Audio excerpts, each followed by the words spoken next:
ಪ್ರೀತಿಯ ತಂದೆಯೇ, ಬೆಳಗಿನ ಸಮಯಕ್ಕಾಗಿ ಸ್ತೋತ್ರ ಅಪ್ಪ. ಈ ದಿನದಲ್ಲಿ ಕೂಡ ನಿಮ್ಮ ವಾಕ್ಯಗಳನ್ನು ಧ್ಯಾನ ಮಾಡೋದಕ್ಕೆ ನಮಗೆ ಅವಕಾಶ ಕೊಟ್ಟಿದ್ದಕ್ಕಾಗಿ ಸ್ತೋತ್ರ. ನಮ್ಮ ಜೊತೆ ಮಾತಾಡಿ ನಿಮ್ಮ ದಾರಿಯಲ್ಲಿ ನಮ್ಮನ್ನು ನಡೆಸಿ, ಯೇಸು ಕ್ರಿಸ್ತನ ಮೂಲಕ ಕೇಳ್ತೇವೆ, ಆಮೇಲೆ. ಎಲ್ಲರಿಗೂ ಕರ್ತನ ನಾಮದಲ್ಲಿ ಸ್ತೋತ್ರ. सभी को यीशु मसीह के पवित्र नाम से अभिनंदन करता हूँ। ಈ ದಿನದಲ್ಲಿ ಯೇಸು ಕ್ರಿಸ್ತನ್ಗೆ ತುಂಬಾ ಕ್ಲೋಸ್ ಆಗಿರೋ ಒಂದು ಶಿಷ್ಯರ ಬಗ್ಗೆ, ಯೋಹಾನ ಅವರ ಬಗ್ಗೆ ನಾವು ಮಾತಾಡ್ತೀವಿ. आज जो है यीशु मसीह के बहुत करीब रहने वाले एक चेला यूहन्ना, उनके बारे में हम ध्यान करने वाले हैं। ಯೋಹಾನ ಬಗ್ಗೆ ಹೇಳ್ಬೇಕಂದ್ರೆ ತುಂಬಾ ಜಾಸ್ತಿ ಇದೆ, ಬಟ್ ನಮ್ಗೆ ಟೈಮ್ ಇಲ್ಲ. यूहन्ना के बारे में बताना है तो बहुत ज्यादा है, लेकिन उतना टाइम नहीं है हमारे लिए। ಬಟ್ ಅಂದ್ರೆ ಎಷ್ಟು ನಿಮ್ಗೆ ಯೋಹಾನ್ ಸುವಾರ್ತೆ ಬಂದು ಎಷ್ಟು ಡಿಫ್ರೆಂಟ್ ಆಗಿದೆ, ಮತ್ತಾಯ, ಮಾರ್ಕ, ಲೂಕಾಗೆ ನಾವು ನೋಡ್ಬೇಕಾದ್ರೆ ಯೋಹಾನ್ ಸುವಾರ್ತೆ ಬಂದು ಎಷ್ಟು ಡಿಫ್ರೆಂಟ್ ಆಗಿದೆ ಅಂತ ನಿಮ್ಗೆ ಗೊತ್ತಿರುತ್ತೆ. मत्ती, मार्क, लूक, इन सारे चीज को पढ़ने के बाद जब यूहन्ना पढ़ते हैं तो आपको पता चला होगा कितना उनमें से बहुत सारा फर्क मिला होगा। ಎಷ್ಟು ಕ್ಲೋಸ್ ಆಗಿದ್ರು ಏಸಪ್ಪ ಹತ್ರ ಅಂದ್ರೆ ಅವ್ರು ಬಂದು ಏನ್ ಮಾಡ್ತಿದ್ರು, ಏಸಪ್ಪನ ಪ್ರಾರ್ಥನೆನ ಯಾವ ಸುವಾರ್ತೆಯಲ್ಲೂ ಬರ್ದಿಲ್ಲ. ಯೋಹಾನ 17ರಲ್ಲಿ ಅಂದ್ರೆ ಏಸಪ್ಪ ಏನ್ ಪ್ರೇಯರ್ ಮಾಡಿದ್ರು ಆ ವರ್ಡ್ಸ್ ನ ಕೂಡ, ಆ ಪ್ರಾರ್ಥನೆಯನ್ನ ಕೂಡ ಇವರು ಬಂದು ಯೋಹಾನ್ ಸುವಾರ್ತೆ 17ನೇ ಅಧ್ಯಾಯದಲ್ಲಿ ಬರ್ದಿದ್ದಾರೆ. तो यीशु मसीह का जो प्रार्थना है, एक एक शब्दों के बारे में कोई भी नहीं जिक्र किया गया है, लेकिन यूहन्ना जो है यीशु मसीह के हर प्रार्थना का हर एक शब्दों को यहाँ पर वो जिक्र करते हैं। ಸೊ ಇದ್ರಲ್ಲಿ ಗೊತ್ತಾಗುತ್ತೆ ಎಷ್ಟು ಕ್ಲೋಸ್ ಆಗಿ ಏಸಪ್ಪ ಹತ್ರ ಇದ್ರು ಅಂತ ಅವರು. तो इससे पता चलता है कि यीशु मसीह के कितने करीब वो थे बोलकर। ನೀವು ನೋಡಿದ್ರೆ ಅವ್ರು ಬಂದು ಏಸಪ್ಪನ ಲೈಕ್ ಇಲ್ಲಿ ನಾವು ಒಂದು ಚಿತ್ರದಲ್ಲಿ ನೋಡ್ತೀವಲ್ಲ, ಇದು ಬಂದು ಇದು ಕೊನೆಯ ಇದು ರಾಭೋಜನದಲ್ಲಿ ಅವ್ರು ಏನ್ ಮಾಡ್ತಾರೆ, ದೇವರ ಭೋಜನದಲ್ಲಿ ಆ ರಾತ್ರಿ ಸಮಯದಲ್ಲಿ 13ನೇ ಅಧ್ಯಾಯ, ಯೋಹಾನ 13:23 ಅಧ್ಯಾಯ 23ನೇ ವಚನ ಏನ್ ಹೇಳುತ್ತೆ ನೋಡಿ. यूहन्ना रचित सुसमाचार का 13वां अध्याय का 23वां पद में यूहन्ना के बारे में यहाँ पर एक बात बताता है। यीशु मसीह के जो आखिरी भोजन के समय में ये बात जिक्र किया गया है। उसके चेले में से एक जिससे यीशु प्रेम रखता था, यीशु की छाती की ओर झुका हुआ बैठा था। ಇಲ್ಲಿ ಕನ್ನಡದಲ್ಲಿ ಏನ್ ಹೇಳಿದ್ರೆ, ಆತನ ಎದೆಯ ಹತ್ತಿರ ಒರಗಿಕೊಂಡಿದ್ದನು ಅಂತ ಹೇಳುತ್ತೆ. तो यहाँ पर देखिएगा, बाइबल बताती है कि यीशु मसीह के छाती की ओर झुका हुआ बैठ गया था। ಸೊ ನೋಡಿ ಎಷ್ಟು ಕ್ಲೋಸ್ ಆಗಿದ್ರು ನೋಡಿ, ಎಷ್ಟೋ ಶಿಷ್ಯರಿದ್ರು, ಬಟ್ ಏಸಪ್ಪ ಹತ್ರ ಎದೆ ಹತ್ರ ಇದ್ದಿದ್ದು ಬಂದು ಯೋಹಾನ ಮಾತ್ರನೇ. देखिएगा, बहुत सारे चेले लोग थे, लेकिन उसमें से केवल यूहन्ना एक ही व्यक्ति था जो यीशु मसीह के बहुत करीब रहा करता था। ಇದರಿಂದ ನಾವೇನ್ ಕಲಿಬಹುದು ಹೇಳಿ? तो इससे हम क्या सीख सकते हैं? ಲೈಫಲ್ಲಿ ನಾವು ಎಷ್ಟೋ ಜನ ಹತ್ರ ಕ್ಲೋಸ್ ಆಗಿರ್ಬೇಕಂತ ಆಸೆ ಪಡ್ತೀವಿ, ಬಟ್ ಅಂದ್ರೆ ನೋಡಿ, ಏಸಪ್ಪನ ಎದೆ ಹತ್ರ ಎಷ್ಟೋ ಗುಂಪು ಜನ, ಸಾವಿರಾರು ಜನ ಏಸಪ್ಪನ ಹತ್ರ ಬರಕ್ ಆಸೆ ಪಟ್ರು, ಬಟ್ ಯೋಹಾನ ಮಾತ್ರನೇ ಏಸಪ್ಪನ ಎದೆ ಹತ್ರ ಬಂದು ಅಷ್ಟು ಪ್ರೀತಿ, ದೇವರ ಮೇಲೆ ಅಷ್ಟು, ಏಸಪ್ಪ ಮೇಲೆ ಅಷ್ಟು ಪ್ರೀತಿಯನ್ನು ಇಟ್ಟಿದ್ರು ಯೋಹಾನ. देखिएगा, इससे हमें ये पता चलता है कि हमारे जीवन में बहुत सारे लोगों के साथ हम बहुत करीब होना चाहते हैं, लेकिन यूहन्ना की तरह यूहन्ना जिस ढंग से यीशु मसीह के इतना करीब हो गए, ये चाहते कि और वो झुका हुआ देखते हैं। यीशु मसीह के पास तो बहुत काफी लोग आते थे, लेकिन उनमें से एकलौता एक व्यक्ति ऐसा था, यीशु मसीह के बहुत करीब रहा करता था। ನೀವು ಯಾರ ಹತ್ರ ಆದ್ರೂ ಎದೆ ಹತ್ರ ನಿಮ್ ತಲೆ ನೆಟ್ರೆ ಏನ್ ಕೇಳಿಸುತ್ತೆ ನಿಮ್ಗೆ ಹೇಳಿ? अब मान के चलिएगा, अगर किसी के छाती पर अगर आप अपना सिर लगाकर, कान लगाकर सुनते हैं तो क्या सुनाई देता है? ನೀವೇನು ಉತ್ತರ ಕೊಡಕ್ಕಾಗಲ್ಲ ಇದು, ಬಟ್ ಅವರ ಎದೆ ಬೀಟ್, ಹಾರ್ಟ್ ಬೀಟ್ ಕೇಳಿಸುತ್ತಲ್ಲ, ಒಬ್ಬರ ಹಾರ್ಟ್ ಬೀಟ್ ಕೇಳಿಸುತ್ತೆ. तो हम कोई जवाब नहीं दे सकते हैं, लेकिन ये पता चलेगा कि उनके जो हृदय है वो कितना डबडबाती है, पता चलेगा। ಅಷ್ಟು ಕ್ಲೋಸ್ ಆಗಿದ್ರು, ದೇವರ ಹಾರ್ಟ್ ಬೀಟ್ ಅನ್ನ ಕೇಳೋ ಅಷ್ಟಕ್ಕೆ ಕ್ಲೋಸ್ ಆಗಿದ್ರು ಯೋಹಾನ. तो यीशु मसीह के उस हृदय के डबडबाहट को भी सुन सकते थे, उतना करीब था यीशु मसीह के वो यूहन्ना। ಈ ದಿನದಲ್ಲಿ ನಾವು ಜೀಸಸ್ ಬಗ್ಗೆ ಹಾಡಾಡ್ತೀವಿ, ಏಸಪ್ಪಗಾಗಿ ನಾವು ಏಸಪ್ಪ ಹತ್ರ ಪ್ರಾರ್ಥನೆ ಮಾಡ್ತೀವಿ, ಬಟ್ ಏಸಪ್ಪ ಹತ್ರ ಕ್ಲೋಸ್ ಆಗಿರ್ಬೇಕು. ಏಸಪ್ಪ ಎಲ್ಲಾನು ನನಗೆ ಅವ್ರನ್ನೇ ನಾನು ನಂಬಿದ್ದೀನಿ ಅಂತ ಹೇಳೋ ಒಂದು ಪ್ರೀತಿ ನಮಗೆ ಯೋಹಾನ್ ಜೀವನದ ಮೂಲಕ ನಾವು ಕಲ್ತ್ಕೋಬಹುದು. आज भी हम यीशु मसीह के सम्मुख में गीत गाते हैं, प्रार्थना करते हैं, लेकिन हमें ये पता होना चाहिए कि यीशु मसीह के यूहन्ना के तरह यीशु मसीह के कितना करीब था, उतना करीब हमें होने की जरूरत है. ಹ್ಮ್. ಎರಡು ರೀತಿಯಾಗಿದೆ. ಅಯ್ಯೋ ಹಾಡು ಹಾಡಬೇಕು, ಪ್ರಾರ್ಥನೆ ಮಾಡಬೇಕು ಅನ್ನೋದು ಏನೋ ಕರ್ತವ್ಯ ಮೂಲಕ ಮಾಡೋದು ಕೆಲವಿದೆ. ಕೆಲವು ಜನ ಬಂದು ಹಂಗೆ ಮಾಡೋದು, ಕರ್ತವ್ಯ, ಅಯ್ಯೋ ಏನಪ್ಪ ಪ್ರಾರ್ಥನೆ ಮಾಡಬೇಕು, ಅಯ್ಯೋ ಹಾಡು ಹಾಡಬೇಕು ಅಂತ ಕರ್ತವ್ಯಕ್ಕಾಗಿ ಹಾಡಾಡೋದು, ಪ್ರೇಯರ್ ಮಾಡೋದು, ಚರ್ಚ್ಗೆ ಹೋಗೋದು, ಬೈಬಲ್ ಓದೋದು ಇದೆಲ್ಲ ಮಾಡ್ತಾ ಇರ್ತಾರೆ. दो प्रकार के हैं. देखिए, लोग जो है अगर परमेश्वर के सम्मुख में जाकर गीत गाते हैं, चर्च जाते हैं, प्रार्थना करते हैं, एक मजबूरी के साथ वो जाते हैं कि हम तो है जाना ही है, गीत गाना ही है और प्रार्थना करना ही है. उस मजबूरी से वो लोग जाकर वहां पर बैठ के वो ये काम करते हैं. ಅದು ಒಂದು ರೀತಿಯಾದ ಕ್ರಿಸ್ಟಿಯನ್ಸ್ ಇದ್ದಾರೆ, ಆ ರೀತಿಯಾದ ಕ್ರಿಸ್ಟಿಯನ್ಸ್. इस प्रकार के कुछ मसीही लोग इस संसार में हैं. ಬಟ್ ಎರಡನೇ ರೀತಿಯಾದ ಕ್ರಿಸ್ಟಿಯನ್ಸ್ ಯೋಹಾನ್ ತರ ಪ್ರೀತಿಯ ಮೂಲಕ, ಅಯ್ಯೋ ದೇವರ ಹತ್ರ ಹೋಗ್ಬೇಕು, ನಾನು ದೇವರನ್ನ ತಿಳ್ಕೊಬೇಕು, ದೇವರ ಪ್ರೀತಿಯನ್ನು ನಾನು ಅರ್ಥ ಮಾಡ್ಕೋಬೇಕಂತ ಏನ್ ಮಾಡ್ತಾರೆ, ಇನ್ನೂ ಕೆಲವರು ಬಂದು ಪ್ರೀತಿಯ ಮೂಲಕ ಹಾಡಾಡ್ತಾ, ಅಯ್ಯೋ ನಾನು ದೇವರನ್ನ ಪ್ರೀತಿ ಮಾಡ್ತಾ ಇದ್ದೀನಿ, ಆದ್ರಿಂದ ನಾನು ಬಂದು ಪ್ರೇಯರ್ ಮಾಡ್ತೀನಿ, ಆದ್ರಿಂದ ಹಾಡಾಡ್ತೀನಿ, ಪ್ರೀತಿಯ ಮೂಲಕ ನನ್ನನ್ನು ಬೈಬಲ್ ಓದ್ತೀನಿ. ಸೊ ಪ್ರೀತಿಯ ಕಾರಣ, ಕರ್ತವ್ಯ ಕಾರಣ ಅಲ್ಲ, ಪ್ರೀತಿಯೇ ಅವರ ಎಲ್ಲ ಕ್ರೈಸ್ತ ಕಾರ್ಯಗಳಿಗೆ, ಕ್ರಿಶ್ಚಿಯನ್ ಕಾರ್ಯಗಳಿಗೆಲ್ಲ ಕಾರಣವಾಗಿದೆ. कुछ दूसरे ढंग के लोग वो हैं, हर चीज को प्यार से करते हैं, क्योंकि मुझे परमेश्वर के करीब जाना है और परमेश्वर का प्यार को और भी ज्यादा समझना है. प्यार से परमेश्वर से इतना प्यार करते हैं, उस परमेश्वर के लिए गीत गाते हैं, प्रार्थना करते हैं, बाइबल पढ़ते हैं. ये सारा प्रेम से करते हैं. ये दूसरे प्रकार के लोग हैं. ಸೊ ನಾವು ಮಾಡೋ ಸೇವೆ ಕೂಡ ಅಷ್ಟೇ. ನಾವು ಪ್ರೀತಿಯಿಂದ ಸೇವೆ ಮಾಡ್ಬೋದು, ಪ್ರೀತಿಯಿಂದ ಕ್ಲೀನಿಂಗ್ ಮಾಡ್ಬೋದು, ಪ್ರೀತಿಯಿಂದ ಏನೋ ಮಾಡ್ಬೋದು, ಇಲ್ಲಾಂದ್ರೆ ಕರ್ತವ್ಯಕ್ಕಾಗಿ ಸಂಬಳಕ್ಕಾಗಿ ಮಾಡ್ಬೋದು.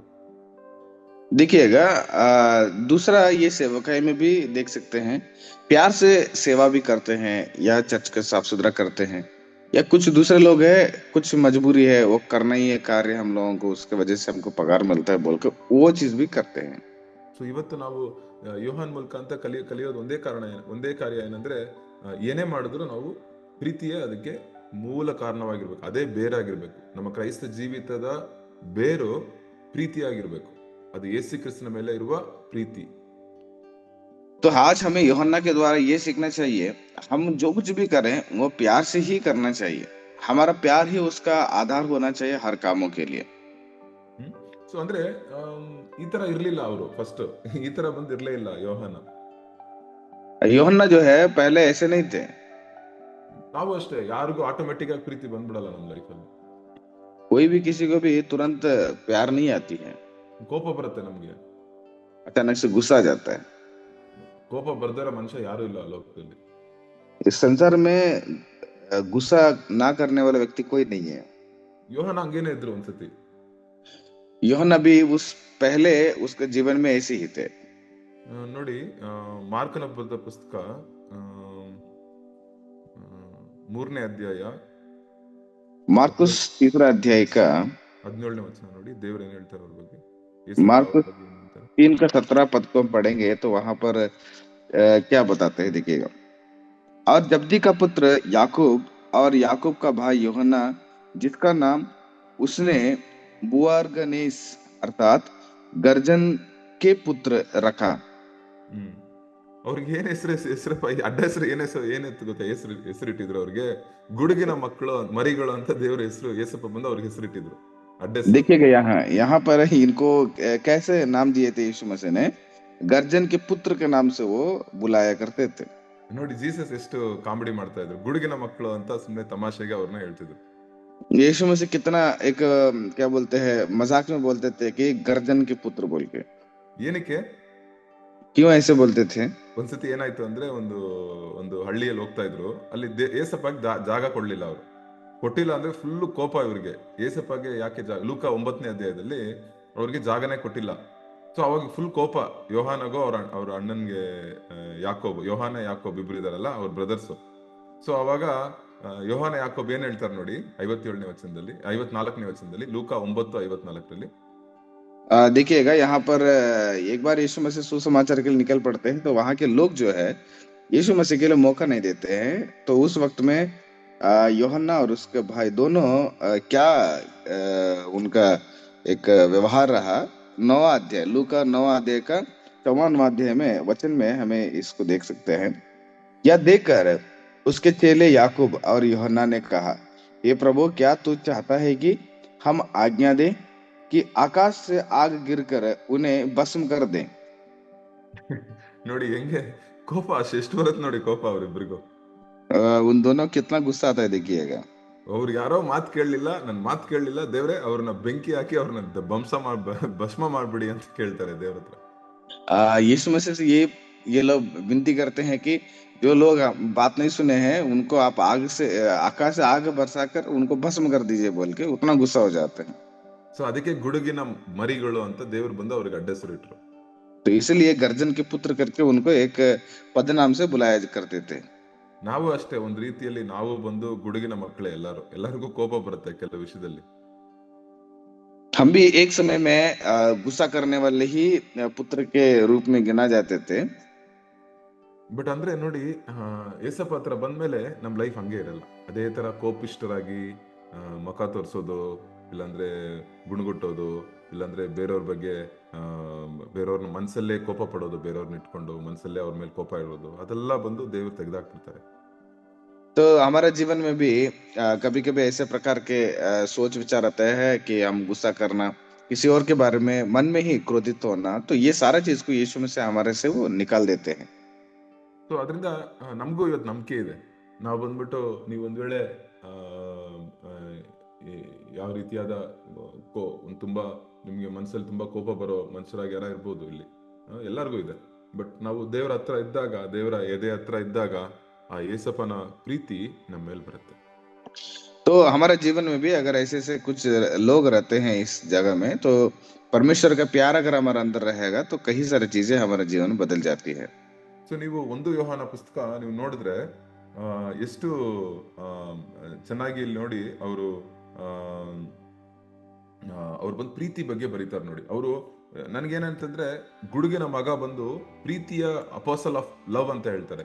ಪ್ರೀತಿಯ ಪ್ರವಾದಿಯಾಗಿ ಮಾರ್ಪಟ್ರು, ಅವ್ರ ಲೈಫೇ ಚೇಂಜ್ ಆಗ್ಬಿಟ್ಟು ಅಷ್ಟು ಪ್ರೀತಿಯಿಂದ ತುಂಬಲ್ಪಟ್ಟ ಒಂದು ಮನುಷ್ಯನಾಗಿ ಮಾರಿದ್ರು. ಒಂದ್ಸತಿ ಚಿಕ್ಕ ವಯಸ್ಸಲ್ಲಿ ಇರ್ಬೇಕಾದ್ರೆ ಫುಲ್ ಕೋಪಿಷ್ಟರಾಗಿದ್ದ ಈ ಮನುಷ್ಯ ಒಂದು ಪ್ರೀತಿ ಬಗ್ಗೆ ಬರೆಯೋಕೆ ಸ್ಟಾರ್ಟ್ ಮಾಡಿದ್ರು. ಅಷ್ಟು ಪ್ರೀತಿ ಉಳ್ಳ ಮನುಷ್ಯನಾಗಿ ಚೇಂಜ್ ಆದ್ರು ನೋಡಿ. देखिएगा यूहन्ना, प्रेरित यूहन्ना जो है पहले इतना गुस्सा करने वाले व्यक्ति जो है कितना प्यार में बदल जाता है। वो जो है एक प्यार का यूहन्ना जैसे बदल जाता है। इसलिए आप पहले यूहन्ना का किताब को अगर पत्री को पढ़ते हैं तो वहां पर पूरा प्यार से भरा हुआ चीजों को ही हम पढ़ सकते हैं। इतना गुस्सा करने वाला प्यार में वो बदल जाते हैं। ಸೊ ಒಂದು ವಚನ ಓದೋಣ. 1 ಯೋಹಾನ 4ನೇ ಅಧ್ಯಾಯ. ಇದು ಯೋಹಾನ ಪುಸ್ತಕ 1 ಯೋಹಾನ, 2 ಯೋಹಾನ, 3 ಯೋಹಾನ, ಪ್ರಕಟಣೆ, ಈ 5 ಪುಸ್ತಕಗಳನ್ನು ಯೋಹಾನ ಬರೆದಿದ್ರು ಹೊಸ ಒಡಂಬಡಿಕೆಯಲ್ಲಿ. यूहन्ना, पहला यूहन्ना, दूसरा, तीसरा यूहन्ना और प्रकाशित वाक्य, ये 5 जो किताबें हैं वो यूहन्ना ही लिखते हैं। एक वचन को हम पढ़ेंगे, 1 ಯೋಹಾನ 4:10. पहला यूहन्ना का 4वां अध्याय का 10वां पद में एक वचन को हम पढ़ेंगे। प्रेम इसमें नहीं कि हमने परमेश्वर से प्रेम किया, पर इसमें है कि उसने हमसे प्रेम किया और हमारे पापों के प्रायश्चित के लिए अपने पुत्र को भेजा। ಸೊ ಇಲ್ಲಿ ನೋಡಿ, ಫಸ್ಟ್ ಅವರು ದೇವರ ಪ್ರೀತಿ ಬಗ್ಗೆ ಹೇಳ್ತಾರೆ. ದೇವರು ನಮ್ಮನ್ನ ಪ್ರೀತಿ ಮಾಡಿದ್ರಿಂದ ನಮ್ಮ ಪಾಪಗಳನ್ನು ಅವ್ರು ಏನ್ ಮಾಡಿದ್ದಾರೆ, ಅವ್ರು ಬಂದು ನಮ್ಮ ಪಾಪದಿಂದ ನಮ್ಮನ್ನ ಬಿಡಿಸಿದ್ದಾರೆ ದೇವರು ಅಂತ ಹೇಳ್ತೀವಿ. देखिएगा यहाँ पर यूहन्ना परमेश्वर का प्रेम के बारे में वो जिक्र करते हैं कि हमने प्रेम करने की वजह से नहीं, बल्कि उसने हमें प्रेम किया और हमारे पापों के खातिर अपने पुत्र को भेज दिया करके परमेश्वर के प्रेम के बारे में यहाँ पर जिक्र करते हैं। ನೋಡಿ 12ನೇ ವಚನ ನೋಡಿ, ದೇವರನ್ನು ಯಾರು ಎಂದು ನೋಡಿಲ್ಲ ಅಂತ ಹೇಳುತ್ತೆ. ಆ ಫುಲ್ ವಚನ ಓದಿಬೋದ್ರೆ 12ನೇ ವಚನ. हाँ, देखिएगा, और उसी अध्याय का 4वां अध्याय का पहला यूहन्ना का 12वां पद को पढ़ते हैं तो वहां पर एक और बात बताता है कि परमेश्वर को कभी किसी ने नहीं देखा। यदि हम आपस में प्रेम रखे तो परमेश्वर हमें बना रहता है और उसका प्रेम हमें सिद्ध हो गया है। ಸೊ ಅವರ ಪ್ರೀತಿ, ದೇವರ ಪ್ರೀತಿ ನಮ್ಮಲ್ಲಿ ಕಂಪ್ಲೀಟ್ ಆಗತ್ತಂತೆ. देखिएगा, परमेश्वर का प्यार जो है हमारे ऊपर बहुत ही परिपूर्ण हो जाती है। ಸೊ ದೇವ್ರ ಹತ್ರ ನಾವು ಪ್ರಾರ್ಥನೆ ಕೇಳ್ಬೇಕು, ದೇವ್ರೆ ನಿಮ್ಮ ಪ್ರೀತಿ ನನ್ನಲ್ಲಿ ಪರಿಪೂರ್ಣ ಆಗ್ಲಿ ಅಂತ ನಾವು ಕೇಳ್ಬೇಕು. तो हम परमेश्वर से यही प्रार्थना कर रहे हैं, परमेश्वर आपका प्यार जो है हमारे जीवन में परिपूर्ण हो जाए। ಯಾಕಂದ್ರೆ ಪ್ರೀತಿ ನಮ್ಮ ಲೈಫಲ್ಲಿ ಬಂದ್ರೆ ಏನೋ ಒಂದು ಕಾರ್ಯ ಹೋಗುತ್ತೆ. ಏನಂದ್ರೆ ಅದ್ ನೋಡಿ ಏನ್ ಬರ್ದಿದ್ದಾರೆ ಯೋಹಾನ ನೋಡಿ 18ನೇ ವಚನದಲ್ಲಿ ನೋಡಿ. उसके अध्याय का 18वां पद में आप देखिएगा, प्यार अगर हमारे जीवन में रहेगा तो क्या हो सकता है। प्रेम में भय नहीं होता, वरन सिद्ध प्रेम भय को दूर कर देता है, क्योंकि भय का संबंध दंड से होता है, और जो भय करता है वह प्रेम में सिद्ध नहीं हुआ। ಸೊ ಪ್ರೀತಿ ಬಂದಾಗ ಹೆದರಿಕೆ ನಮ್ಮ ಲೈಫಿಂದ ಹೋಗ್ಬಿಡುತ್ತೆ, ಭಯ ಹೋಗ್ಬಿಡುತ್ತೆ. देखिएगा, प्रेम हमारे जीवन में जब आ जाता है तो भय वो दूर हो जाती है। ಸೊ ನಮ್ಮ ಲೈಫಲ್ಲಿ ಏನಕ್ಕಾದ ಭಯ ಬಂದ್ಬಿಟ್ಟು ನಾವು ಕೋಪ ಪಟ್ಬಿಡ್ತೀವಿ, ಅಯ್ಯೋ ಏನಾಗ್ಬಿಡುತ್ತೋ, ಅಯ್ಯೋ ನಮ್ ಕಂಟ್ರೋಲ್ ಅಲ್ಲಿ ಇಲ್ವೋ ಅಂತ ಕೋಪ ಪಟ್ಬಿಡ್ತೀವಿ. तो कभी कभी प्रेम नहीं रहेगा तो हमारा अंदर ये ऐसा क्यों हो गया करके हम लोग पूरा गुस्सा हो जाते हैं। ಸೊ ಪ್ರೀತಿ, ಯೇಸಪ್ಪನ ಪ್ರೀತಿ ನಮ್ಮ ಹೃದಯದಲ್ಲಿ ಹಂಗೇ ಬರ್ತಾ ಬರ್ತಾ ಬರ್ತಾ ಬರ್ತಾ ಆಟೋಮೆಟಿಕ್ ಆಗಿ ಏನಾಗುತ್ತೆ, ಭಯ ಬಂದು ನಮ್ಮಿಂದ, ಹೆದರಿಕೆ ನಮ್ಮಿಂದ ದೂರ ಹೋಗ್ಬಿಡುತ್ತೆ, ಹೊರಡಿ ಹೋಗ್ಬಿಡುತ್ತೆ ಎಂಬುದಾಗಿ ಹೇಳುತ್ತೆ. तो यीशु मसीह का प्यार प्रेम जो है हमारे जीवन में जैसे धीरे धीरे अंदर आते रहता है, तो उससे हमारे अंदर के जो क्रोधित या जो गुस्सा है वो दूर हो जाती है, भय जो है दूर हो जाती है। 19ನೇ ವಚನ ನೋಡಿ, ದೇವರು ಮೊದಲು ನಮ್ಮನ್ನು ಪ್ರೀತಿಸಿದ್ರಿಂದ ನಾವು ಪ್ರೀತಿಸುತ್ತೇವೆ ಎಂಬುದಾಗಿ ಹೇಳುತ್ತೆ. तो 19वां पद में भी यही लिखा गया है, हम इसलिए प्रेम करते हैं कि पहले उसने हमसे प्रेम किया। ಸೊ ಈ ವಚನ ಬಂದು ತುಂಬಾ ಆಳವಾದ ವಚನ, ಇದನ್ನ ತುಂಬಾ ಒಂದು ಮೆಸೇಜ್ ಇದರಲ್ಲಿ ಪ್ರಿಪೇರ್ ಮಾಡಬಹುದು. ಯಾಕಂದ್ರೆ ಅಷ್ಟು ಅರ್ಥ ಇದೆ ಈ ವಚನದಲ್ಲಿ. ದೇವರು ಮೊದಲು ನಮ್ಮನ್ನು ಪ್ರೀತಿಸಿದ್ರಿಂದ ನಾವು ಪ್ರೀತಿಸುತ್ತೇವೆ ಎಂಬುದಾಗಿ. तो इस वचन में बहुत सारे सच्चाई छिपी हुई है, इसमें एक संदेश को ही तैयार कर सकते हैं।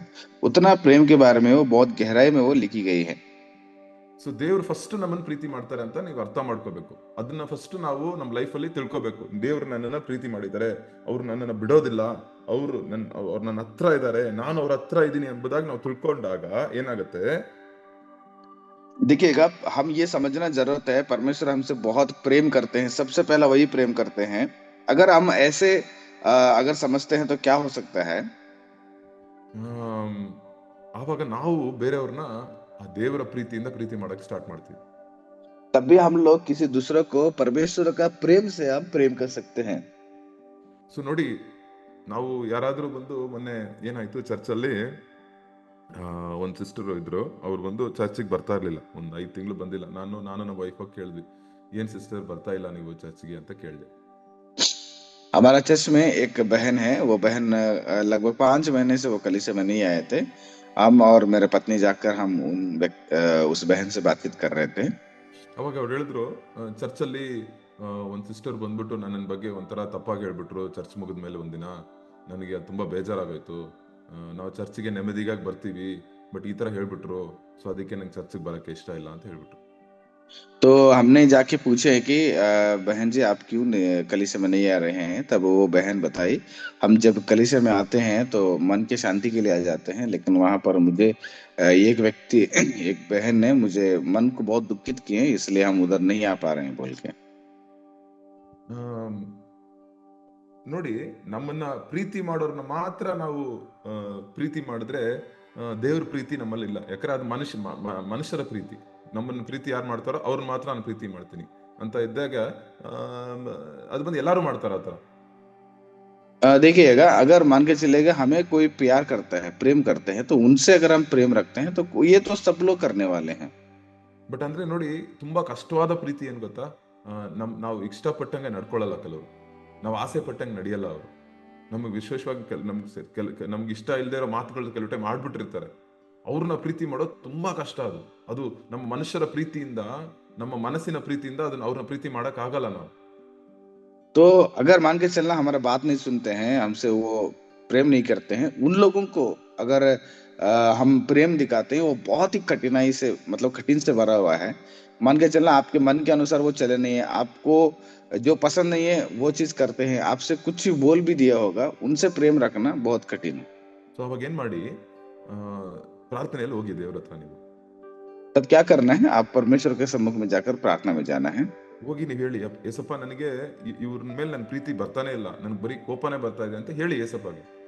आप यीशु मसीह से कहिएगा कि प्रभु इनके ऊपर मुझे प्रेम आ ही नहीं रहा है, केवल गुस्सा ही आता है। ದೇವ್ರೇ, ನಿಮ್ಮ ಪ್ರೀತಿ ಇವಾಗ ನನ್ಗೆ ಬೇಕು, ಯಾಕಂದ್ರೆ ನನ್ನ ಪ್ರೀತಿ ಸಾಲಲ್ಲ, ನನ್ನ ಪ್ರೀತಿಯಿಂದ ಇವ್ನ ಪ್ರೀತಿ ಮಾಡಕ್ ಆಗಲ್ಲ. ನಿಮ್ಮ ಪ್ರೀತಿ, ನಿಮ್ಮ ಪರಲೋಕ ಅಗಾಪೆ ಪ್ರೀತಿಯನ್ನು ನನಗೆ ಕೊಡಿ ಅಂತ ನೀವು ಕೇಳಿ. तो आप ऐसे प्रार्थना करना, प्रभु मेरा प्रेम से उनको मैं प्रेम नहीं कर पा रहा हूँ, आपका प्रेम मुझे भर दीजिएगा, जो स्वर्ग के अगापे प्रेम है वो मुझे भर दीजिएगा, तब भी मैं उस व्यक्ति से प्रेम कर सकता हूँ। ಬೈಬಲ್ ಅಲ್ಲಿ ಅಗಾಪೆ ಪ್ರೀತಿ ಅಂದ್ರೆ ತ್ಯಾಗ ಮಾಡುವ ಪ್ರೀತಿ ಅಂತ ಹೇಳಲ್ಪಡುತ್ತೆ. बाइबल बताती है अगापे प्रेम का मतलब वो त्यागने वाला प्रेम है। ನನ್ನ ಜೀವನವನ್ನು ಕೊಟ್ಟಿ ಬೇರೆಯವ್ರಿಗೆ ಪ್ರೀತಿ ಮಾಡೋದು. हमारा जान को देकर किसी और को प्रेम करना। ಒಂದು ತಾಯಿ ಬಂದು ದುಡ್ದು ಕೆಲಸ ಎಲ್ಲ ಬಿಟ್ಟು, ಮನೆ ಕಾರ್ಯ ಎಲ್ಲ ಬಿಟ್ಟು ಕೆಲಸ ಮಾಡಿ ದುಡಿದು ತನ್ನ ಮಗುವಿಗೆ ಸಾಕ್ತಾರೆ, ಊಟ ಕೊಡ್ತಾರಲ್ಲ, ಅದು ಅಗಾಪೆ ಪ್ರೀತಿ ಅಂತ ನಾವು ಹೇಳ್ಬೋದು. एक माँ जो है अपने घर के काम को छोड़कर अपने बेटा के लिए बाहर जाकर बहुत ही मेहनत से कमा कर अपना बेटा को पालन पोषण करती है, उसी को बोलते हैं हम लोग एक अगापे प्रेम। ಅವ್ರ ಸ್ವಂತ ಆಸೆಗಳಿರುತ್ತೆ, ಟಿವಿ ನೋಡ್ಬೋದಾಗಿತ್ತು, ಫೋನ್ ನೋಡ್ಬೋದಾಗಿತ್ತು, ಇಲ್ಲಾಂದ್ರೆ ಸುಮ್ಮನೆ ಕುತ್ಕೊಂಡು ಮಲ್ಕೋಬೋದಾಗಿತ್ತು, ಅದೆಲ್ಲ ಬಿಟ್ಟು ತ್ಯಾಗ ಮಾಡಿ ಅದನ್ನ ಕೆಲ್ಸಕ್ಕೆ ಹೋಗಿ ಬೆವರು ಸುರಿಸಿ ಅದರಿಂದ ಆ ಮಗುಗೆ ಊಟ ಕೊಡ್ತಾರಲ್ಲ, ಅದು ಬಂದು ತ್ಯಾಗ ಮಾಡುವ ಪ್ರೀತಿ.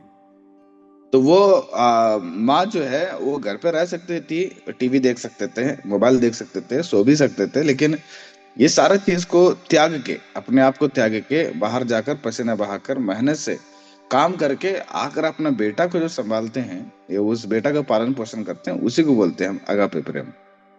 ಸೊ ದೇವರೇ, ನನಗೆ ಆ ರೀತಿಯಾದ ಪ್ರೀತಿ ಕೊಡಿ. ಬೇರೆಯವ್ರ ಮೇಲೆ, ನಮ್ಮ ರಿಲೇಷನ್ಸ್ ಮೇಲೆ ಬರುತ್ತೆ ನಮಗೆ ಪ್ರೀತಿ, ಬಟ್ ನಮ್ಮನ್ನ ಆಪೋಸಿಟ್ ಮಾಡಿರ್ತಾರ, ನಮ್ಮನ್ನ ಮಾಡಿರ್ತಾರಲ್ಲ, ನಮ್ಮನ್ನ ದ್ವೇಷಿಸಿರ್ತಾರಲ್ಲ, ಅವ್ರನ್ನ ಪ್ರೀತಿ ಮಾಡೋದಕ್ಕೆ ಈ ದೇವರ ಪ್ರೀತಿ ಬಂದು ದೇವರು ನಮಗೆ ಕೊಡ್ತಾರೆ. तो हम हमारे रिश्तेदारों से प्रेम करना बड़ा बात नहीं है, उनसे प्रेम आ ही जाता है, लेकिन जो हमसे विरोध करते हैं उनसे प्रेम करना बहुत कठिन है। उस प्रेम के लिए हम परमेश्वर से मांगना चाहिए। ಸೊ ಏನಾಯ್ತು ಇಲ್ಲಿ ಯೋಹಾನ ಜೀವಿತದಲ್ಲಿ? ಆ ರೀತಿಯಾಗಿದ್ದ ಕೋಪಿಷ್ಠನಾಗಿದ್ದ ಯೋಹಾನ ಪ್ರೀತಿಯ ಯೋಹಾನನಾಗಿ ಮಾರ್ಪಟ್ರು. तो वैसे यूहन्ना जो है इतना गुस्सा करने वाला प्रेम में बदल जाते हैं। ದೇವರ ಅದೇ ಪ್ರೀತಿ ನಮ್ಮನ್ನು ಬಂದು ಚೇಂಜ್ ಮಾಡುತ್ತೆ. ಏಸಪ್ಪನ ಹತ್ರ ಇದ್ದಿ ಏಸಪ್ಪ ಮುಖನೇ ನೋಡ್ತಾ ಇರಿ, ಏಸಪ್ಪ ಹೃದಯನ ಹತ್ರನೇ ಇರಿ, ಖಂಡಿತವಾಗಿ ಆ ಪ್ರೀತಿ ಬಂದು ನಿಮ್ಮಲ್ಲೂ ಬಂದು ಹಂಗೆ ಹೋಗುತ್ತೆ. तो यीशु मसीह के करीब रहकर यीशु मसीह को ही देखते रहिए, यीशु मसीह से बात करते रहिएगा। उस प्रेम जो यूहन्ना के अंदर था वो आपके जीवन में भी प्रवेश करेगा। ರೋಮಾಪುರದವ್ರಿಗೆ 5ನೇ ಅಧ್ಯಾಯ 5ನೇ ವಚನ ಓದೋಣ, ಏನ್ ಹೇಳುತ್ತೆ ನೋಡಿ. रोमियो का 5वां अध्याय का 5वां पद पढ़ेंगे, उसमें क्या लिखा गया देखिएगा। 5 का 5 पढ़ेंगे। और आशा से लज्जा नहीं होती, क्योंकि पवित्र आत्मा जो हमें दिया गया है उसके द्वारा परमेश्वर का प्रेम हमारे मन में डाला गया है। ಕನ್ನಡದಲ್ಲಿ ದೇವರ ಪ್ರೀತಿಸಿರುವವರು ನಮ್ಮ ಹೃದಯದಲ್ಲಿ ಪ್ರೀತಿ ರಸವು ನಮ್ಮ ಹೃದಯಗಳಲ್ಲಿ ಧಾರಾಳವಾಗಿ ಸುರಿದಿದೆ ಎಂಬುದಾಗಿ ಬಯಲ್ಪಟ್ಟಿದೆ. तो कन्नड़ा में देखिएगा, प्रेम का जो रस है वो हमारे हृदय में बहुत ही गहराई में वो उंडेला गया है। ದೇವ್ರ ಹಂಗೆ ಒಂದು ಬಾಟ್ಲಲ್ಲಿ ನೀರ್ ಚೆಲ್ಲೋ ತರ ಅವರ ಪ್ರೀತಿಯನ್ನು ನಮ್ಮ ಹೃದಯದಲ್ಲಿ ಚೆಲ್ತಾರಂತೆ ದೇವರು. एक बातल में रहने वाली चीज को जिस ढंग से हम उंडेलते हैं, उस प्रकार से परमेश्वर ने हमारे हृदय में अपना प्रेम को उंडेलते हैं। ಇದೇ ಒಂದು ಕ್ರೈಸ್ತ ಜೀವನ ರೀ. यही एक मसीही का जीवन है। ದೇವರ ಒಂದೊಂದ್ಸತಿ ನಾವು ಪ್ರಾರ್ಥನೆ ಮಾಡಕ್ ಹೋದಾಗ ದೇವರ ಪ್ರೀತಿ ನಂಗೆ ದೇವರು ಚಲ್ತಾ ಇದ್ದಾರೆ ನಮ್ಮ ಹೃದಯದಲ್ಲಿ. जब भी हम परमेश्वर के सम्मुख में प्रार्थना करते हैं तो परमेश्वर हमारा हृदय में अपना प्रेम को उंडेलते हैं। ಸೊ ಈ ರೀತಿಯಾಗಿ ಯೋಹಾನಂತೆ ಇದ್ದ ಮನುಷ್ಯರಾಗಿ ನಾವು ಯಾರಾಗಿದ್ರು, ದೇವರು ಬಂದು ತಮ್ಮ ಪ್ರೀತಿ ರಸವನ್ನು ನಮ್ಮ ಹೃದಯದಲ್ಲಿ ಚೆಲ್ಲುವವರಾಗಿದ್ದಾರೆ. तो यूहन्ना के जैसे कोई भी अगर हमारे जीवन में है तो परमेश्वर का प्यार का जो रस है हमारे हृदय के अंदर वो जरूर उंडेरे। ಆಮೇಲೆ ನೋಡಿ, ಅವ್ರ ಲೈಫೇ ಚೇಂಜ್ ಆಗೋಯ್ತು. ಕೊನೆಯಲ್ಲಿ ಅವರು ಆ ಸಭೆಗೆ ಗಲಾತ್ಯರ 2:9 ತಿರುಗಿಸೋದ್ ಬೇಡ, ಗಲಾತ್ಯರ 2:9 ಸಭೆಯ ಒಂದು ಸ್ತಂಭವಾಗಿದ್ರು. ಯಾರು? ಯೋಹಾನ. तो इसके बाद देखिएगा, आप आगे पढ़ते हैं तो गलातियों का दूसरा अध्याय का 9 पद में पढ़ते हैं तो कलीसिया का वो आधार स्तंभ बन गए। ಆಮೇಲೆ ಪೇತ್ರನ ಜೊತೆ ಸೇವೆ ಮಾಡ್ತಾ ಇದ್ರು ಅಪೊಸ್ತಲರ 3ನೇ ಅಧ್ಯಾಯ 4ನೇ ಅಧ್ಯಾಯ 8ನೇ ಅಧ್ಯಾಯದೆಲ್ಲ ನೋಡ್ತೀವಿ.